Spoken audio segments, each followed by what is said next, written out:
On your Monday episode of Locked On Raptors, Scottie Barnes took an incredible leap as a third-year player last season, but it can't stop there if the Raptors want to get where they want to go as he takes the mantle as the guy on your Toronto Raptors. You are Locked On Raptors, your daily Toronto Raptors podcast, part of the Locked On Podcast Network, your team every day. Hey, what's going on? And welcome to another episode of Locked On Raptors, part of the Locked On Podcast Network, your team every day. It is Monday, May the 6th, and I'm your host, Sean Woodley. I've been covering the Toronto Raptors now for 10 seasons on various platforms. You can find all my work over on the Hell website at Woodley Sean. You can find the show on Instagram at Locked On Raptors. And of course, you can join us in the Locked On Raptors Discord server, a great place to come hang out and be among friends, sickos just like yourselves who love the Raptors, who love the podcast, who want to hang out and talk about with other people who love the Raptors and love the podcast. And you can talk about anything. It can be the Raptors. It can be the draft. It can be food. It can be movies. It can be Drake and Kendrick Lamar beefs. It's all going on in there. Come hang out. Would love to see you in our little Discord family. Link in the description of the podcast. Free to join as always. Of course, you can find the show for free on your favorite podcast apps. Follow, subscribe, rate, review, tell a friend, etc., etc. You can also find us on YouTube and subscribe to the video version of the show each and every day. Just hit subscribe on the Locked On Raptors YouTube channel. Hit the notification bell, and you will get a push notification every single time the show is about to premiere or go live, so you never miss it. You can jump in the live chat and all that good stuff. Thanks in advance for supporting the show. However, it is you choose to support the show. Today's show is brought to you by Monopoly Go. We got to talk more about Monopoly Go, baby, the fast-paced game that lets you team up with friends for tournaments to unlock awesome prizes like unique stickers for trading, cool playing pieces, and hilarious emojis for taunting your friends. So download Monopoly Go for free on Google Play or the App Store.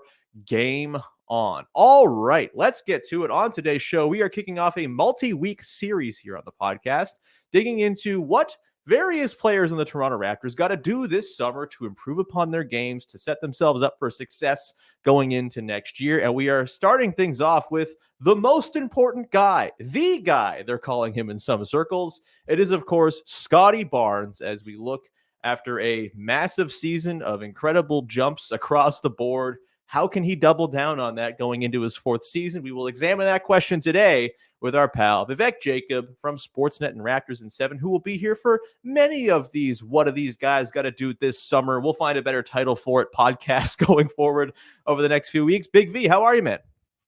I'm doing great. Ready to talk all things Scottie. Hopefully another leap from this amazing season that we just saw, and we will get into how he can make that leap.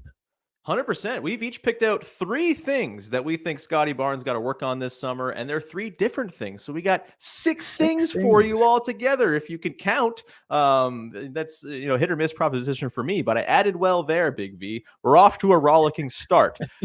Let's kick things off with, I think, sort of a big picture one from my end, and I think this goes in hand with the sort of burden that is now on Scottie Barnes' shoulders. Pascal Siakam's gone. OG Anunoby's gone. Fred VanVleet's long gone at this point.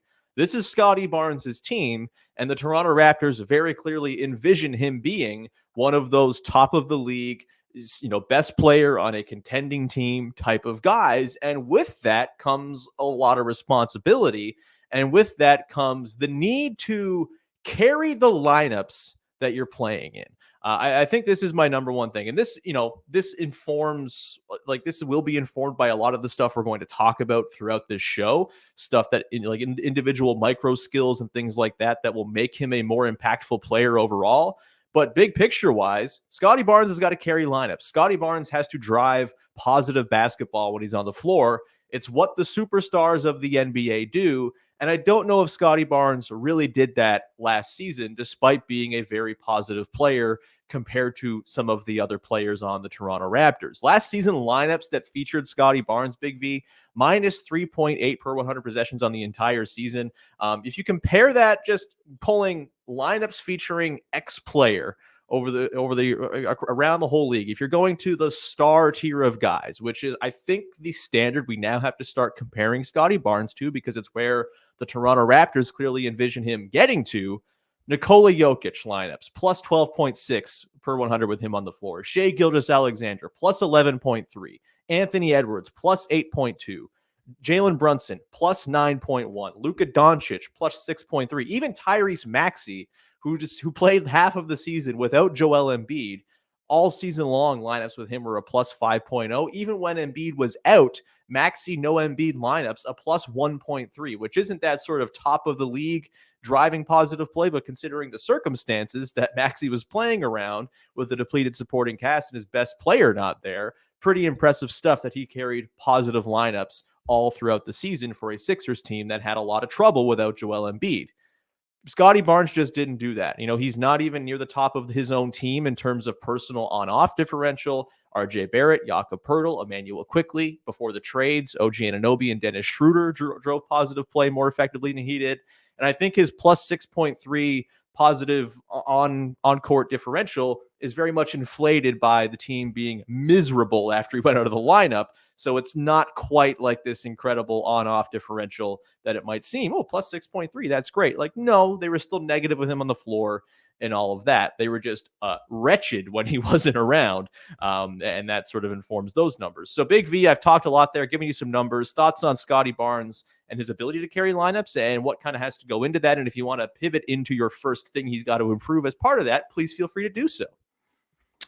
Yeah, so obviously you lined up the numbers there. In terms of his ability to carry a lineup, I think some of that was also mitigated by the fact that he had those all bench units that we saw early in the season. There, they tried to work him in with it was like early second quarter, it was early fourth quarter units that were just not really tenable for anyone. And not really conducive to any kind of success. So I think that kind of hurt him in terms of what the numbers look like. But you are right. If the challenge now is to elevate into that top tier status, then this is something that is going to have to come along. One of the key areas for me, and big picture, I will start off with one of the goals he set for himself last season, which was to improve his cardio to be able to maximize his production over the course of 48 minutes. Obviously, we talked a lot about fourth quarter Scottie in the season before. And why aren't we seeing that for the first three quarters? And we saw an improvement in that regard this past season. And so continue to level up there and have that energy that can sustain through a longer period. And I will start with my main point being the 3-point shooting. And obviously we see the way that the 3-point line has impacted the game over the trend that we've seen over the last decade. And I think that is something that Scottie showed really good signs with early on in the season before things kind of tailed off. He shot 38% through October and November, 40.2% in December. Then it was 27.3% in January, 23.3% in Feb. And so how much of that was, hey, I kind of don't have my legs anymore, cooling off, and 34% is still overall a very good improvement from what he was at last season. And I think that's the encouraging part. The other encouraging part is the fact that most of those threes were above the break, and they weren't just gassed up by taking corner threes. And so I think that's another encouraging aspect of when he was shooting the ball well. The big thing that probably really needs to elevate for him to get into that top tier status is the pull-up shooting. Yep. And so he shot 38.5% on catch and shoot threes. He shot 17.5% on pull-up threes. And you look at this team overall, they do not have a lot of pull-up three options. And it pretty much starts at Emmanuel Quickly, and it ends with Emmanuel Quickly. He quickly shot 36% on pull-up threes. And obviously, he's got a great ability to do that. Has no issues pulling up from wherever. But after that, it really tails off. You had Gary Trent Jr. even at 31%. And then you get into the 20s and the teens where Scottie was at. And so I think, especially when you talk about carrying subpar lineups, if you have the ability to knock down the pull-up three, and you're getting into these pick and roll actions where it's like, oh, these guys are going under, I'm just going to pull up. That fundamentally changes how a defense can approach you. And so that's probably the first place that I'd start. I'm totally with you there, man. I do think part of the 3-point drop off was probably tied to Pascal Siakam going out and the quality of looks being lower, while also the burden of creation being that much higher on Scottie Barnes. That goes into the conditioning thing, that goes into the tired legs thing. It also just goes into like defenses are more keyed up for you, and they're going to make you take the shots you don't want to take, make you take the shots you're not good at. The catch and shoot stuff, I'm not worried about.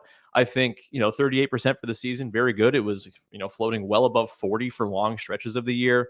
I think there's a way he can kind of rediscover that pretty stationary catch and shoot stuff. But yeah, pull up wise, you mentioned the 17%, even on his twos, only shot 39% on pull up twos overall on pull ups over the course of the season, 3 attempts a game from all areas of the floor, just 34.7% effective field goal percentage. Not good at all.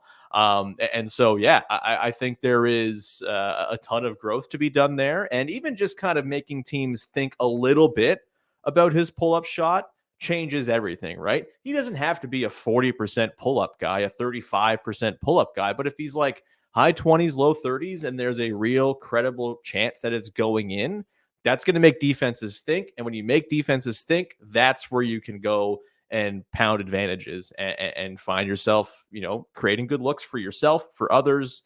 And as you mentioned, kind of doing the thing where you're able to uplift lineups. If you can draw a whole bunch of attention, no matter where you are on the floor, that's going to go a long way towards everyone else's time being a hell of a lot easier. So I think that's a great one off the top. Nice steps last season for him shooting wise, but certainly a little bit more room to grow. The pull-ups being a really good point by you, Big V. We'll come back on the other side, and we'll get into each of ours number 2 points that we want to see Scottie Barnes focus on and improve this offseason. We'll do that in just 1 second. Today's show is brought to you by our friends over at Monopoly Go, and I've told you about them already. I'm going to say it again. Monopoly is one of my favorite games in the world, the classic board game, but now I have a way to scratch that itch when my family does not want to play with me, which is often. Monopoly Go, super fun. You can team up with friends for timed tournaments where you work together to build up each other's boards. The more you win together, the more awesome prizes you unlock, and there's so much to get.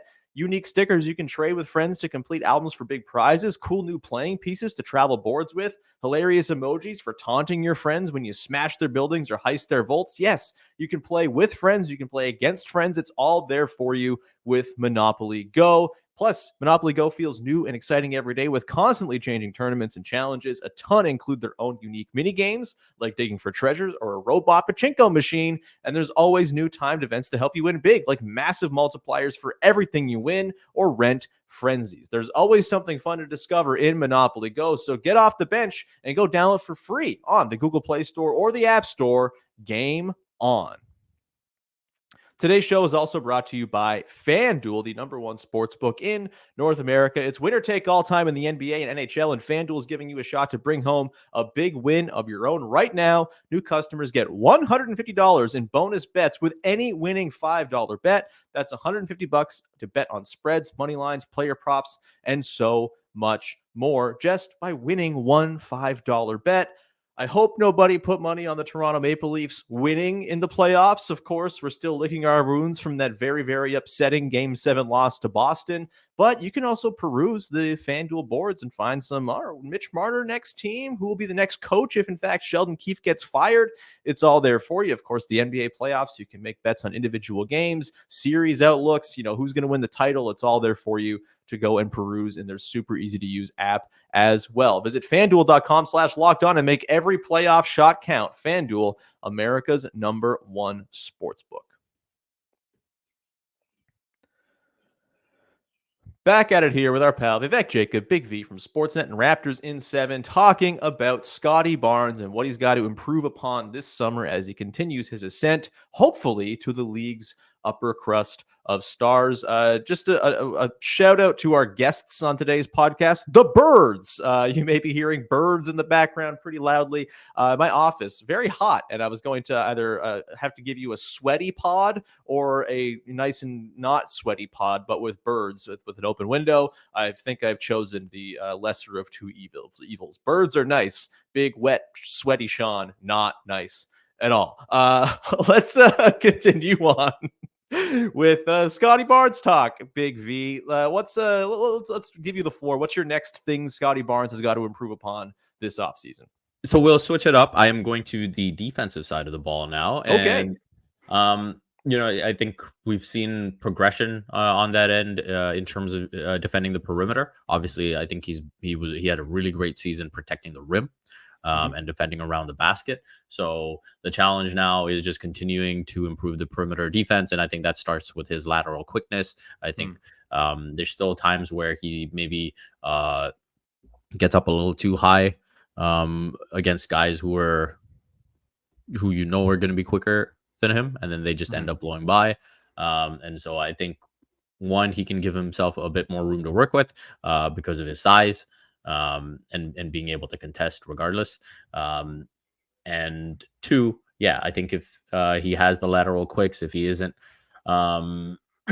as, how do I put it, as vertical, and if he can stay lower in his stance and move across, I think that would help him. And so I think that would be my next challenge in the offseason, to just input some physical activities and exercises that can help him improve his lateral quickness. I like that a lot. I don't have any Scottie Barnes defense things in my list of things to improve this summer, because I kind of think, he's going to be such a crucial part of the offense that I'm not expecting him to go and be like your, go guard the best guy in the other team, wing shutdown guy. But I mean, if he could do that for stretches, that is a complete game changer, because what does this team currently lack? It's that big put them on your best player defensive wing type, and things get a whole lot easier for the team building conundrum if Scottie Barnes can go out there and lock down a big opposing wing over the course of a quarter or crunch time or whatever. I don't think you'd want him guarding the best wing on the other team for 30 minutes a night, but when it really matters, similar to ways that, like Kawhi Leonard was used back in the day with the Raptors, when he was not necessarily their main primary guy, but he could certainly lock it down when he had to. Giannis for stretches where he's got to go onto a wing type. Well, that's maybe not even the best source of his defense, although that might actually be a pretty good comp for what Scottie Barnes' defense is, the low man stuff blended with that perimeter defense when it really is called for. Like, that would be a fantastic little weapon for the Raptors to lean on. And it makes the sort of search for connective big defensive wings, I still think it's a needed search, but it makes it less of like a dire, oh my God, we got to find someone to defend on the wing here. If Scottie Barnes can do it, that really clears up a lot of problems and a lot of mismatched stuff that the Raptors are going to have to contend with as they're currently constructed with the defensive skill sets we see in store right now. So I think that's great. My next thing, going back to the offensive end for Scottie Barnes, is push shot floater range. Kind of a weird drop off again from his second season, even last year. It was his worst season shooting from short mid range as an NBA player. He's fallen from 45% from that sort of 3 foot to 10 foot area of the floor as a rookie, down to 41% as a second year guy, 39% last year, 42nd percentile per clean the glass from short mid range for Scottie Barnes. It just, he's finishing well at the rim. He had a career best season from long mid range last season. We know about the 3-point shooting. That got a whole lot better than it ever was before. But for some reason, getting to that, area where he absolutely munched as a rookie, where no one could stop him. He was scoring over everybody, and the touch was just so abundantly clear that it was there. It's weird that it's fallen off the way it has over the last couple of years, and that's kind of the one area of his offensive game last season that didn't tangibly improve, and in fact got a little bit worse. Big V, have you seen anything in Scottie Barnes's short mid-range game that you feels like a cause of what's going on here? Is it defenses being more attuned to this? Is it just like a weird couple season outlier slump that's going to snap back as he gets more comfortable? Like he can get to that spot whenever he wants with those big bounding bully drives and things like that. But it seems like finishing on those looks just kind of wasn't there. Yes, he collected a lot of them for offensive boards, and that's great, but it'd be nice if the first shot went in sometimes. Is there something you've seen with him from that range that has just been lacking and it's causing the drop off percentage wise? I think the one interesting thing that you look at with Scottie, especially if you were to compare his rookie season and what this season has looked like, I think that's where you maybe see the biggest differences. Is obviously in his rookie season, he was almost entirely playing off of others. If you were to compare it to this season, and Sure.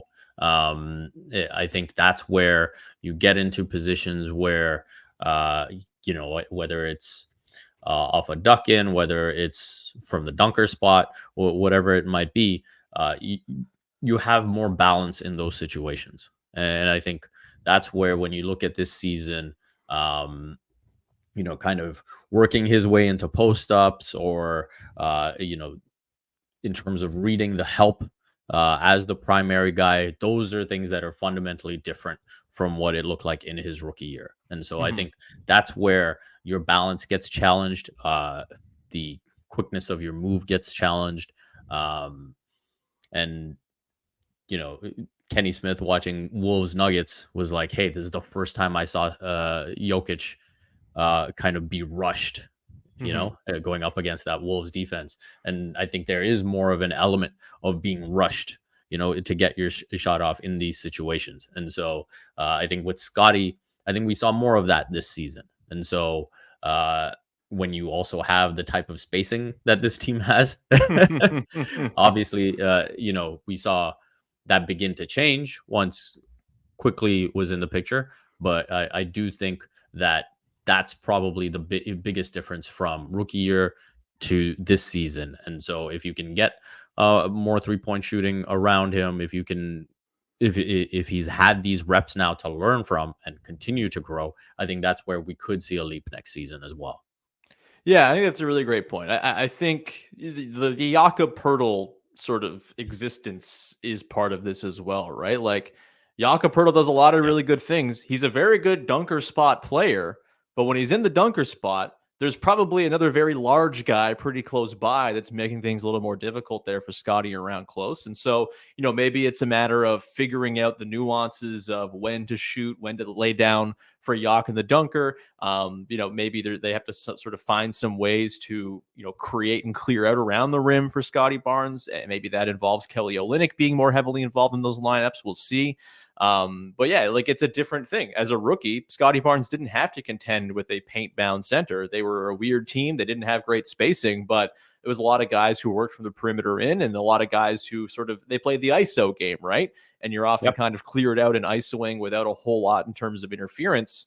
When Jakob Pertl's there, like it's another defender you have to account for as well. And so we'll see how he's able to adapt to that. We'll see what kind of lineups, best take advantage of Scottie's ability to get to those spots around the rim. But I think I'm not concerned. The fact that he can get there basically whatever he wants is the encouraging thing here. The touch will come, and I'm sure they'll find out some solutions to work around the spacing and the extra defenders that are there. We'll come back on the other side, Big V. We will get into our final two things that we need Scottie Barnes to work on this offseason in order to fulfill his immense potential going into 2024-25. We'll get to that coming up in just one sec. Today's show is brought to you by DoorDash. And look, Mother's Day coming up this week. And perhaps you are, maybe going to be a bit of a not great child on Sunday. And instead of seeing your mother, you're going to be having, I don't know, like a draft lottery party or something like that. You shouldn't do that. You really shouldn't. But if you're going to do that and you're not going to be seeing your mom this weekend, you should send her a gift because she is a gift. And you can do that with DoorDash. Give her the best this Mother's Day. Get gifts as thoughtful as she is with DoorDash. Select from hundreds of expertly crafted bouquets to the best of tech to the self-care essentials and more delivered right to her door. Does mom have a sweet tooth? Is she a tech enthusiast, a beauty connoisseur, whatever it might be? You can send her whatever you want, and she will know that you're thinking about her on Mother's Day. Maybe you're not doing the lottery thing. Maybe you're actually just like far away from your mom. You can't see her. You can't travel. This is a wonderful way to let her know that you're thinking about her. I'm certainly going to be sending something to my mom, who lives like 4 hours away. Won't be able to see her this Sunday, but I will absolutely be sending her something with DoorDash, something I've done many, many times and will continue to do so. She loves painting. I might send her some art materials or something like that to let her know I love my mom. Get all your Mother's Day gifts all in one place and get 50% off your next order up to $15 when you spend $15 or more on your next flour, convenience, grocery, or retail order now with the code LOCKEDONNBA. That's LOCKEDONNBA. Order using DoorDash today. Terms apply. Wrapping things up here with Vivek Jacob, Big V from Sportsnet and Raptors in 7, talking about Scottie Barnes and the things he's got to work on this offseason. I'm going to go with my third thing here, Big V, to round things out, and that is the nuances of the pick and roll, both as a ball handler and as a roll man. I think one of the most exciting things about Scottie's second season, which was, kind of a plateau year, we talked at nauseum about the stuff that stagnated for him and whatnot, but we did find out, okay, like this guy can work as a roll man. He can screen, he can dive, he can be a nominal center on offense, and a lot of really good things can happen from that with his ability to take it to the cup and score, to score over big rim protector types, to spray out passes from the short roll. Like lots of really good things flow from Scottie Barnes as a screen and dive guy. And we didn't quite see that on display this past season. His numbers, both as a dive man and ball handler, pretty underwhelming. As a ball handler, I think he started off pretty well to the point that I was calling for him to run offense more than Dennis Schroeder because he was in fact better than Dennis Schroeder per possession as a pick and roll ball handler, but it kind of leveled off over the season. 47th percentile as a pick and roll ball handler per NBA.com, 0.84 points per possession. Not awesome. Bottom half of the league.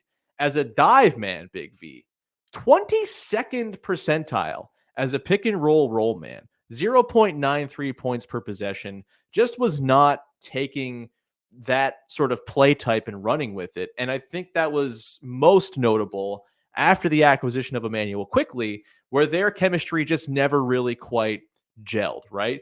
I think the timing of their screens was off. I think Scottie, frankly, was setting really bad screens as the screener in a lot of these situations to not give Quickly the advantage to get downhill and get the play into motion. Again, the timing of where the roll was going, where the pass was going, they just couldn't quite figure it out. And this is like a really important thing for the health of this franchise going forward. The symbiosis between Quickly and Barnes, especially in pick and roll, as we know, pick and roll is a big core tenet of Darko Rajakovic offense. Those two guys got to figure it out together. Scottie Barnes has to figure out working on the ball with a Jakob Poeltl as his dive man, with guards screening for him. Like I would love to see some of that inverted stuff we used to see where Fred VanVleet or Kyle Lowry would screen for Pascal Siakam. I think that's all on the table here to help unleash Scottie Barnes and all the different facets of the game in which he can be unleashed, but it just wasn't there last year. What were your thoughts on Scottie's pick and roll work, both as a roller and as a ball handler last season? Is there anything in particular, sort of little sub micro skills within that you'd like to see him really refine this offseason? Yeah, no, I think you bring up a really good point in terms of something for him to focus on this offseason. Looking at where he can improve, I think it begins and ends with Emmanuel Quickly. I think that chemistry is such a big part of what the Raptors are going to be doing going forward. I think you made a really good point with the inverted pick and roll. I think that's something that, again, when you look at Scottie's own gravity, right? As a shooter, if he can improve in that regard, that also impacts how that gets defended. I think as a roll man, I think that comes down to understanding the dimensions of the court, understanding how that would work, between him and Yak. Obviously, we saw, I thought Quickly and Yak had really good chemistry, and maybe, pick up on some of that stuff, right? Because you can get into that bully ball mode. You can be more physical than whoever you're guarding, or whoever's guarding you, rather. And so I think that's an advantage that Scottie will always have when he's the one setting the screen. And so I think, taking a page from Yak is one thing. And then, if he can get himself into situations where he does have kind of more of a base, I think that's advantageous to him. If not, then I think it's just learning to finish sort of on the run, right? Mhm. And again, it goes back to the point I was making before about uh, being a bit more off balance, right? And Mhm. being a bit more on the go. So I think that is probably what I'd look at the most. And yeah, I'm trying to think in terms of what else. Uh, I mean, if we want to get into my last point, I think that works into it really well, which is Yeah. the ball handling. Yes. I Yeah. think I think if Scotty continues to improve as a ball handler, I think you live with he was at about 3 turnovers a game this season, which considering how much he had the ball in his hands, you live with. But I do think that he's someone who isn't necessarily going to be, you know, uh, keeping a low dribble. I'll put it that Sure. way, right? And so I think if he can continue to get more comfortable in that regard, um, I think when you look at his ability to dribble left, going Mhm. left, I think that's something that can improve. I think he knows in those situations that he's not so strong with it. So I think you will see more of that hesitation dribble Sure. where he is kind of just able to like plod his way through and work things out. And so if there can be more quickness going that way, I think that eases things for him for a potential blow by. Um, and so, yeah, I think the ball handling goes a long way and kind of ties in a lot of what we talked about because even when you're more comfortable as a ball handler, you're also more comfortable in terms of taking a pull up shot. Yeah. So Yeah, yeah, your pickups become a lot easier. Like, yeah, it's way more rhythm, 100%. yeah. Dribbling ball good is good. No, that's a great one. Just to kind of double back a little bit, just one thing I would just die to see this year is like, can we get some quickly to Barnes lobs? I feel like there's vertical gravity there for Scottie Barnes. The dude's an athletic freak. He's enormous. He can jump out of the gym. Finding some lob chemistry with quickly would be an absolute delight. Again, you got to work around the Yak thing and him not being a shooter. I think there's again a lot of potential for him in the dunker spot as a guy who can be a weapon. I'm thinking, obviously very different types of players, but we see what a weapon the dunker spot can be for the Denver Nuggets, right? And not that Barnes and Jokic are in any way similar because Jokic is like one of the 10 best players to ever live, but like the way Jokic uses his threat of passing plus scoring to kind of dare defenders and throw off the way they kind of play that dunker spot guy. I think there's a way to use Pirtle like they use Aaron Gordon with the Nuggets, right? Where there's just so much fear of Scottie Barnes in the middle of the floor that it kind of causes the defense to panic, and that opens up all kinds of things on the backside. That would be very lovely to me if we could see that kind of grow a little bit more in earnest as well. Yeah, Scottie Barnes, really good basketball player. Fascinated to see sort of what he does and where the leaps come from. I'm sure he's going to get better than he was this year. 22-year-old guys get better. It's just kind of the way it goes. It's not all linear, as we've seen. Even last year, there was stuff that got worse while he got better as a whole. But I think we should be feeling pretty good about there being still a lot more in terms of just potential to grow into for Scottie Barnes. And I am glad that Emmanuel Quickly and RJ Barrett are there to kind of offer the compliment to him. I think the roster makes more sense around him now. As much as I, have my issues with the Pascal Siakam trade, I think the fit is starting to come into shape. Obviously, big summer for that as well. And the supporting cast will certainly have something to say about how Scottie does with all of the 6 things we talked about here today. But overall, pretty excited about what lies ahead for one Scottie Barnes. Big V feels like a good place to leave that for today. You got anything you want to promote for the good people out there? Just the usual stuff. I've done some playoff semis conference semis previews. You can go check that out. I already had so I've been handling the Western Conference. So obviously, Lucky Nuggets. you. The East is a stinker. So yeah, Nuggets Timberwolves is already up. I should have the Thunder Mavs preview up tomorrow. Besides that, just regular Cricket Canada stuff going on, and you can find all of it on Twitter at Vivek M Jacob. Oh, I will Hell also yeah. plug. Yeah. I recently did a Yusei Kikuchi story. Yes, guy. And that was a fun chat with him. If you're a baseball fan, absolutely go check it out. I did that for Toronto Life. You can find that on my Twitter profile as well. So yeah, some fun stuff over the summer.